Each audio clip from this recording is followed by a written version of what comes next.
দিনটা হচ্ছে 16ই জুলাই, পরের দিনই আমার বরের বার্থডে। তো আমি এখানে মাত্র 4-5টা উপকরণ দিয়ে কি করে কেক বানালাম তোমাদের সাথে শেয়ার করব।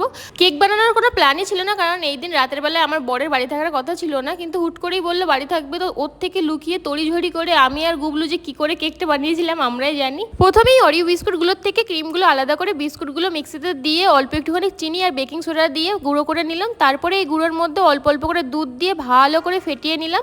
এবার 2 মিনিটের জন্য দেবো ওভেনে। আর দেখো 2 মিনিট পরে কি সুন্দর কেকটা রেডিও হয়ে গেছে। আমি দুটো বানিয়েছিলাম ছোটো ছোটো দেখে।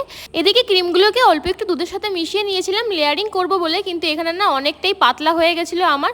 তো লেয়ারিংটা করার পর এবার উপর থেকে দিয়ে দেবো লিকুইড চকলেট, কিন্তু চকলেটটা না আমার ঠিকঠাক গলেছিল না, তাই একটু এবড়ো খেবড়ো প্রথমবার করছি, অনেক ভুল ত্রুটি হবে। এবার উপর থেকে দিয়ে দিলাম কয়েকটা জেমস। এই তো আমার কেক তো কমপ্লিট, প্রথমবার বানিয়েছি। কেমন হয়েছে তোমরা কিন্তু অবশ্যই বলো। এখন কিছুক্ষণ ফ্রিজে রেখে দেবো। আর ওকে কিভাবে 12টার সময় সবাই মিলে সারপ্রাইজ দিলাম আর বার্থডে ব্লগ কিন্তু আসবে, কেউ মিস করো না।